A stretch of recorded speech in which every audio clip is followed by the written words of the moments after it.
My log has something to tell you. Welcome to Backwoods Baddies Volume 2. Tonight, we are learning about the deadly Sasquatch sisters and the folklore of the great American sirens, hidden deep in the woods, luring men to their deaths, much like the sirens of Greek lore and myth. Like in Homer's The Odyssey. We'll be going from creatures that irradiate your dog all the way to ones that will eat you body, mind, and soul. So let's not delay any further. Let's get to the good part. Let's get to the reading in the wasteland.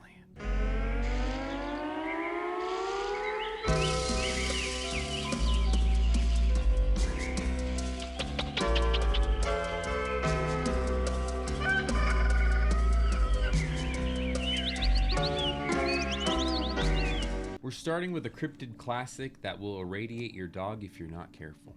And that is the Flatwoods Monster, the first femme fatale on the cryptid list. Of course, we are reading from the great North American Guide to Monsters, written by W. Hayden Blackman. As to what the W stands for, we're still trying to figure that out. The Flatwoods Monster is a red-faced, green-bodied, spade-shaped creature with a foul odor. The height, over 10 feet tall. Weight, unknown. Range and habitat, Flatwoods, West Virginia. Populations of the creature, one of one. You're not gonna get beyond seeing just one of these. Diet, unknown.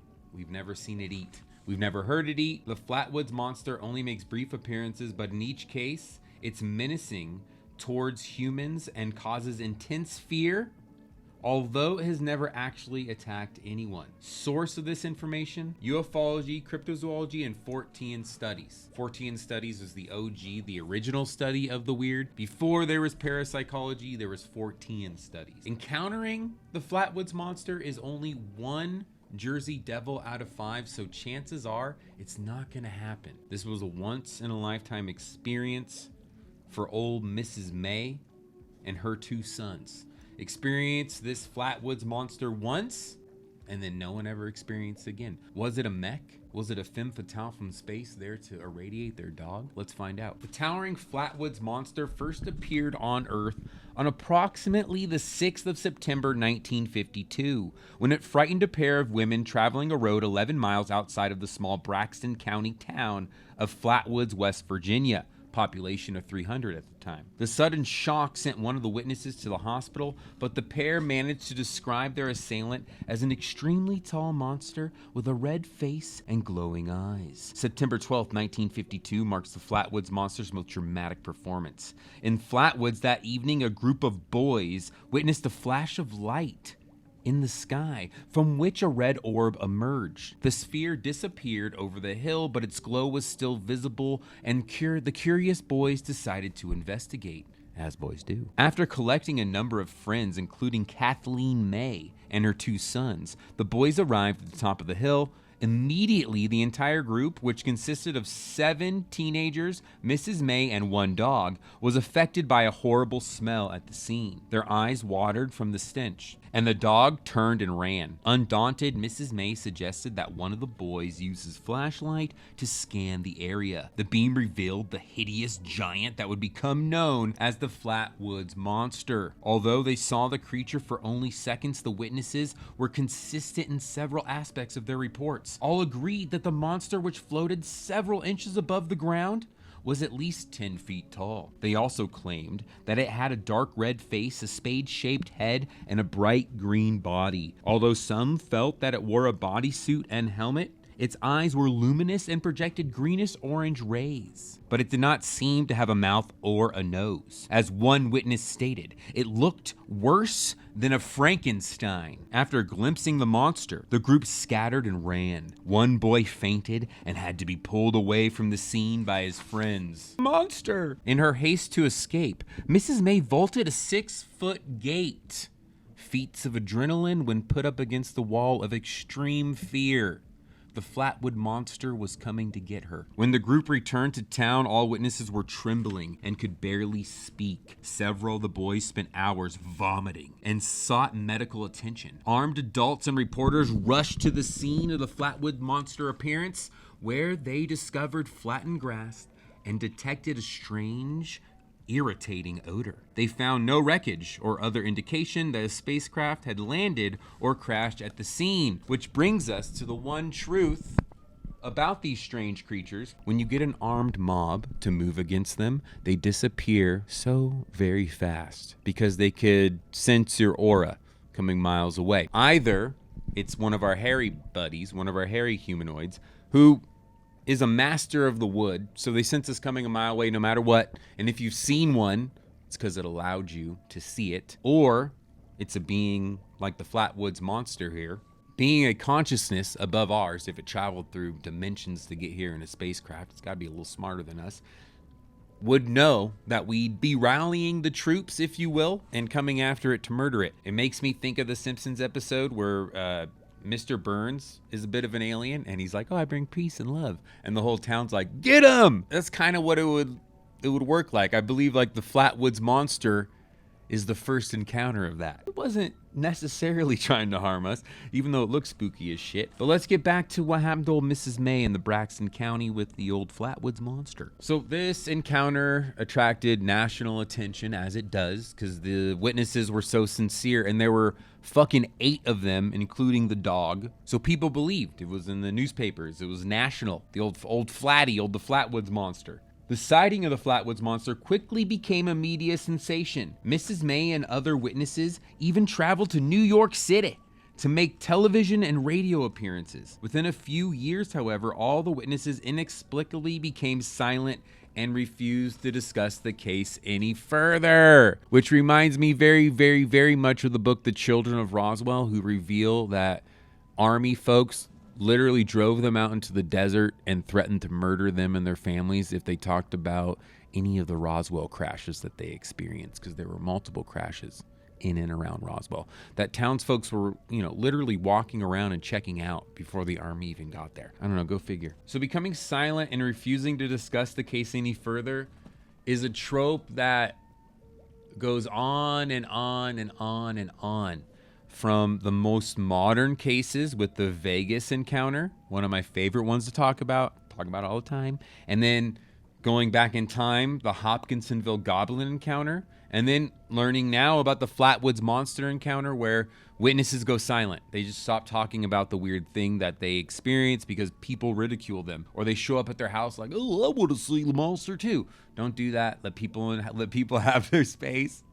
But people have these encounters and they just go silent. It could be, we have read a lot about interdimensional men in black and also government agencies harassing people, like I was just talking about the Children of Roswell. But it also could be just people being harassed when they come out with these wild stories, and looky-loos want to go visit them and talk to them about their encounter or whatever it is. But anywho, they all went silent. All the encounterees went silent very soon afterwards, and they refused to discuss the case any further. The Flatwoods Monster slowly faded from the public consciousness. However, the case of the Flatwoods Monster has become one of the most famous incidents in ufology and the subject of a country and western ballad titled The Phantom of the Flatwoods. And if I can find that, we'll play a clip of that right now in the YouTube's video. Now, if you're looking to track down this undeniably horrific to behold creature, the Flatwoods Monster, although it has yet to attack any humans, and monsterologists should feel relatively safe investigating this creature, it is only rated one Jersey Devil out of 5, so 10% chance of encountering one anyway. Begin your search of the Flatwoods Monster in high-density UFO areas, not where it was originally sighted, so it's probably not like a natural animal. Probably is beamed down. While the entity may not be an extraterrestrial, it does have a tendency to appear in areas with UFO activity. This is, again, where me and this author always disagree. He refuses to be, even with the Flatwoods Monster, which is obviously, if it allegedly did show up in the Flatwoods of Virginia, is a fucking alien. And he's like, it's probably not extraterrestrial. I don't know what terrestrial being this would be beyond an alien, especially if it shows up in areas with UFO activity. But hey, what are you gonna do? While on the trail of the Flatwoods Monster, wear a protective face covering, goggles, and some sort of enclosed oxygen supply. to prevent the effects of its stench. As in meetings with Mothman, if you do encounter the creature, attempt to establish some sort of communication. If it responds, ask where it has come from and what it wants. Might or might not work. But that is the beautiful Flatwoods Monster in the sweet green dress with radiating eyes, seducing our dogs, scaring them away, and scaring teenagers and old Mrs. May. Now, although the Flatwoods Monster is only rated 1 Jersey Devil out of 5, I'm 100% in on Miss May, and those boys and her dog had an encounter with the unknown. Now, whether it was an extraterrestrial, you know me, I'm more of a Jacques Vallée boy. I don't necessarily believe they come from outer space. I think they're from another dimension, and I think they're here to help open our minds and what people get sucked into, this other dimension they go to, like the stories we've read about that have existed since time immemorial, since all cultures around the world. Since the beginning of time, have had these stories about being taken to other worlds by little beings. We just tell them now as gray aliens. So to me, it's kind of like just this repeated paranormal experience that falls under the umbrella of all the fun paranormal things that's here to help show us that there's more to it than what we see. There's worlds beyond our world. But anywho, enough about that. Let's get to our next section, the folklore behind the great American sirens. Now, sirens aren't just the legends of Greek myths with old Odysseus. Native Americans have those legends here in America too. Same with prospectors and the people who came, colonists and all that bullshit who came afterwards. They have legends of this. Even old Teddy Roosevelt has some wild stories in some of his books about creatures that mountain men had encountered. The next 2 cryptids we're learning about tonight, the deer women and the beaver women, very much match the stories of the sirens of old, which is interesting. If all cultures have these stories of these alluring creatures that lure men to their deaths around water, I feel like there's got to be something to it. So these are here in North America, in old US of A, the deer women and the beaver women. So let's get into it. If you're watching and you have a story of the unknown or paranormal that you, your family, or anyone has experienced with, a beast, a ghoulie, a ghostie, a mothman, a Bigfoot, a Sasquatch, a Yeti, a chupacabra, anything like that under the sun, under the paranormal umbrella, please let me know. Because as always, we're ready to believe you. That's right. So back to the deer women. Their distinguishing features: incredible beauty, as the sirens of old, deer-like legs and hooves. Height, 5'5". Now, top half lady, bottom half creature. This isn't the first time we've heard of this. There's actually a wolf woman reported to have run through the trailer parks of Alabama in the 1980s. I believe it was Alabama. I'll throw it up on the YouTube's edit if I'm wrong. But she ran through and she was reported as half lady, top half lady, bottom half wolf. So go figure. This is a legend of a deer lady, height 5'5", weight about 120 pounds. Range and habitat, Nebraskan plains, and some urban areas across the continent. Population size, 1 of 1. A spiritual entity of great power traveling through dimensions. Diet, Anthropophagus. Anthropophagus? What does that mean? Anywho, behavior of the deer lady to watch out for. A seductive killer. The deer woman roams festive gatherings, so Coachella and festivals, so watch out, where she lures men away from their party and tramples them to death. Source: Native American, Poncan, Mythology.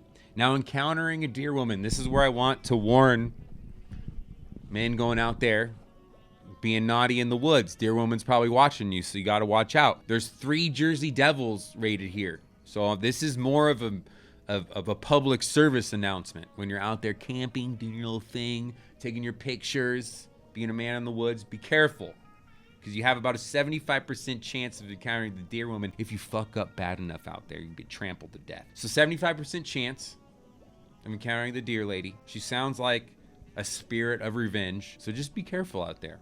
Watch your back.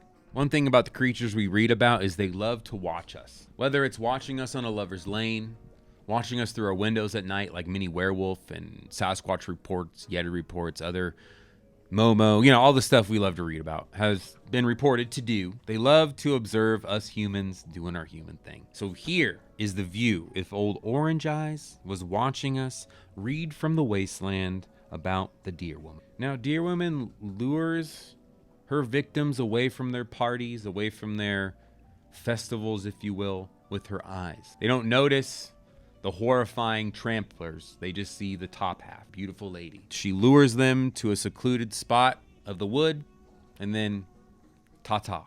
In centuries past, the deer woman would often manifest in Nebraska during a Poncan celebration marking a great victory. During the early hours of the party, she would slip into the camp and join the human women dancing near the fire. Throughout the night, she would survey the men to find the most handsome and athletic of the group. Watch out. When she chose her victim, she would use her vast beauty and mesmerizing eyes to tempt them into the woods. Once away from the light of the fires, the deer woman would force her chosen mate into the ground and ravish his trembling body until dawn approached. Then just before her victim was overcome by ecstasy, the deer woman would leap to her feet and trample the man beneath her sharp and deadly hooves. With her powerful legs, she would kick his skull until it caved in, and her foot would come down on his neck, tearing open his throat and spilling his blood onto the earth. Today, the deer woman's tactics are much the same, although she has expanded her territory in search of more fertile hunting grounds. So all festivals,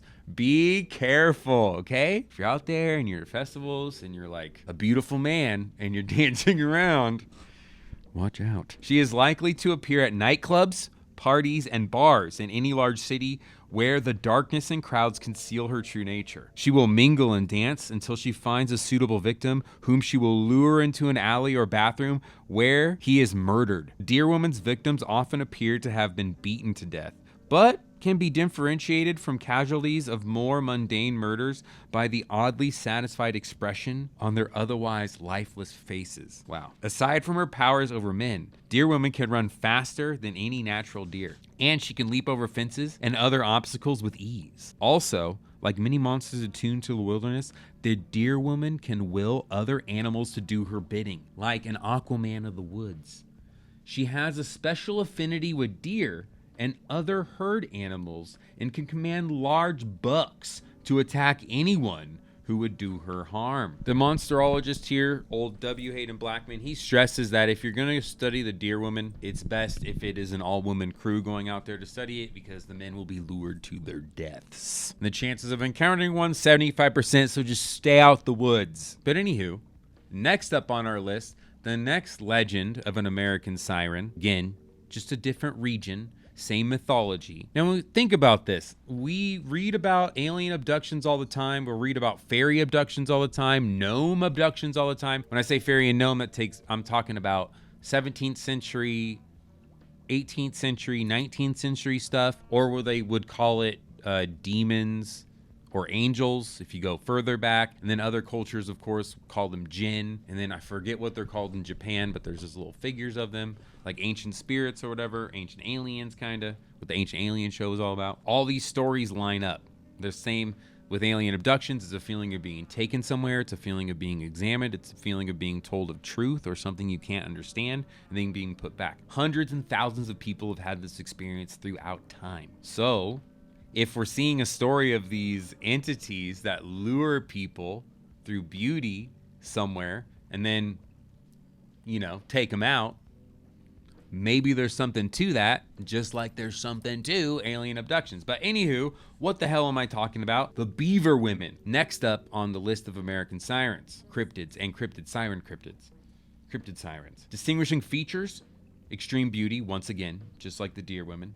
Fur-covered legs and seductive eyes. So again, just like the wolf lady sighted in Alabama in the 80s, these creatures, sighted since time immemorial, top half human, bottom half creature, just like Pan. Anywho, 5'6", 100 to 150 pounds, range in habitat, secluded lakes in Montana and other regions of central North America. Population size unknown, diet unknown. The souls of men. Behavior. The beaver women are a race of seductive beast women with the ability to entice men into lakes where they are drowned. Much like legends of La Llorona, right? Another entity or ghost or spirit that drowns people. There's a lot of other paranormal stories throughout the world about entities that drown people as well. Is it like just a fear of water, or is there something to it? Anywho, source of this information, Native American, the Blackfoot tribe mythology. Encountering beaver women, thankfully, is only 2 Jersey Devils out of 5. So not the 3 Jersey Devils out of 5 with the deer ladies. 2. So we got about a 50% chance. But still be careful. Don't like litter in their territory. That's all I'm thinking about. They seem like spirits of nature revenge. So just be careful when you're out in Mother Nature and you'll be fine. In Blackfoot lore, there aren't many lakes in North America that hold or conceal beaver women, but McDermott Lake in Montana's Glacier National Park was once referred to as Beaver Woman Lake. These entities are just like the sirens from Greek mythology, even more than the deer women who are more land-based, who lure men into areas where they trample them to death. Beaver women, like sirens of lore, lure men into the water with their enticing eyes. Once again, their enticing eyes mesmerize, and lure them to their death. The first American siren we learned about only killed men. Beaver women, they take just about anybody because they could transform women into beaver women. And then men, they just murder. Children, I think they transform them. Same deal. Just depends. Now, again, he warns, if you are a dude monsterologist, stay away. Let the ladies research the beaver women on this one. Unfortunately, for the deer and beaver women, there aren't very many modern sightings. This comes mostly from lore. We know, though, from reading the old Reverend Kirk stuff and Evan Wentz's stuff, that oftentimes as modernity, as humans encroach upon Mother Nature, the mystical things just disappear because, you know, what's the point? Humanity's just going to try and wipe them out anyway. The next one is like the Rambo of Bigfoot, of Big Feet, Sasquatch and the Sasquatch family and Sasquatch hierarchy. This next creature sits on the tippity top and could wipe out any of the other cryptids we've ever read about. And that is the wrath, the pure rage of Penelope, Sasquatch's sister. Now, just a warning, this next one is weird. It goes into weird, strange territory, folklore territory, that I'm not even sure where this author got it. But you look it up and you do find some stuff on Penelope. Now, whether or not this origin story is true, for me, I would wager that Penelope, allegedly, if it's out there, is an interdimensional murderous being, hell-bent on keeping man out of the woods from tainting it forever. But old W. Hayden Blackman has another origin tale here, so we'll get into that one. This strange tale comes from the Sierras, a land where very strange shit happens. Look into it. Now, Penelope, distinguishing features of the beast: fangs, claws, and a terrifying appearance. Height 7 feet tall, weight 600 pounds. Range and habitat, the Sierra Nevadas. Population size 1 of 1. Like the other entities on the list tonight, these are very powerful, strange creatures that, if they are 1 of 1, they're traveling through, dimensions. Diet omnivore. She'll eat everything, even you. Penelope wanders through the wilderness, aimlessly and savagely killing anything she encounters, including humans. Source of this information: urban legend and campfire tales. So, take it with a grain of salt. Everything's got to start somewhere, though. Encountering Penelope: 1 Jersey Devil out of 5. So about a 10% chance. So we're very lucky. For me, reading the story of Penelope more or less sounds like some incident that happened in the Sierra Nevadas that was then covered up and was turned into folklore. Or something completely made up. I just have no idea where the author got this story. I haven't really been able to find much on Penelope. But here it is. You know me, though. I like to think, if we think about Penelope, for me, it is an entity. Because look, all right.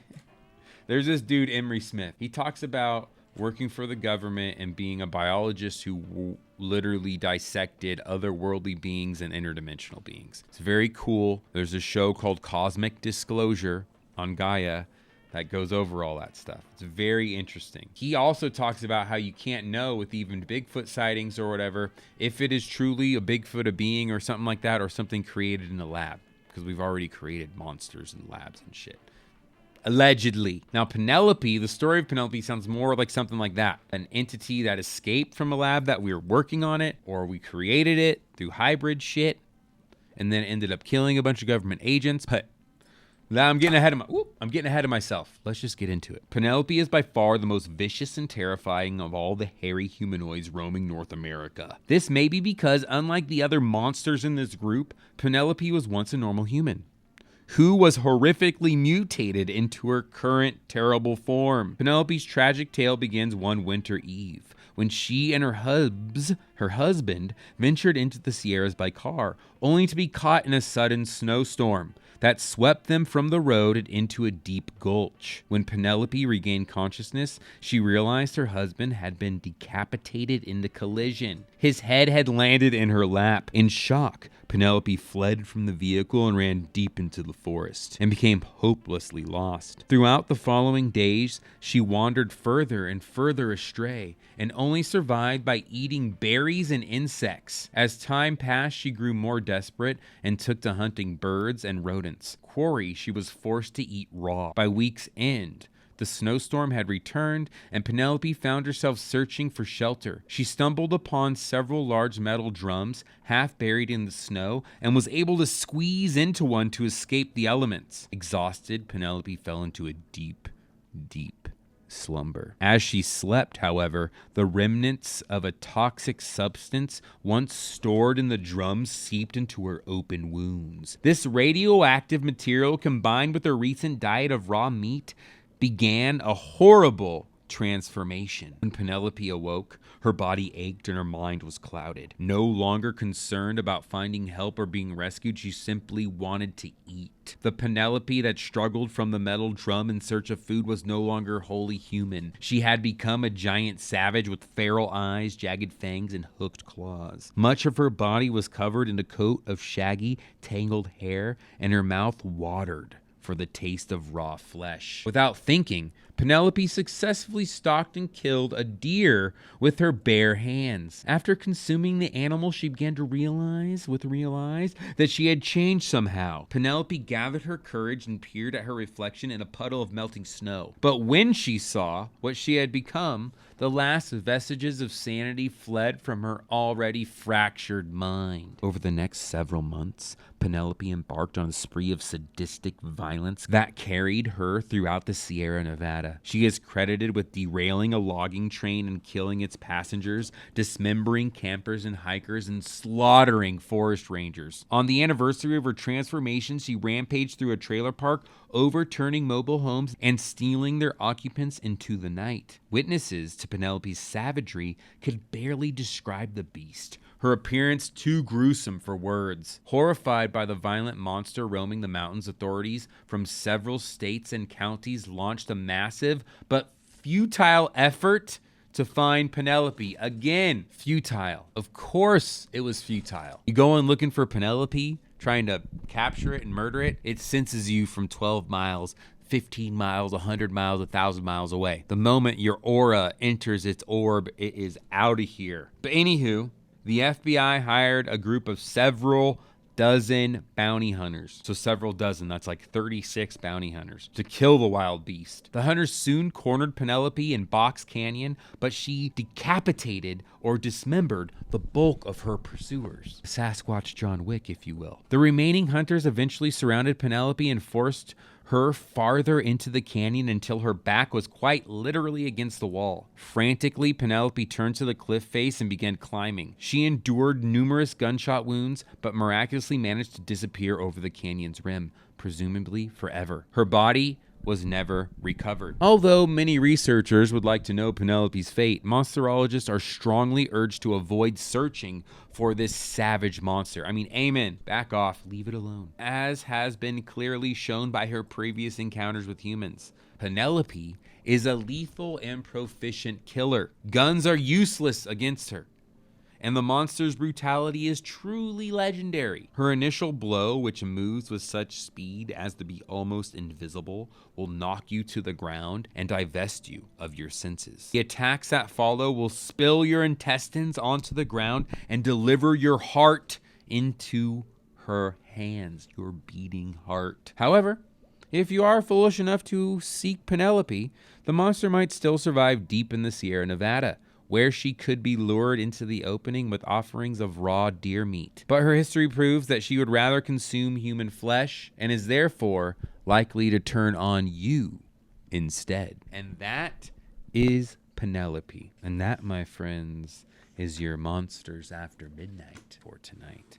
The sirens of North America that will lure you to your death or irradiate you in the case of the Flatwoods Monster. I hope you have a beautiful rest of the night, whatever you're doing. Thank you for joining me for Monsters After Midnight. Ta-ta.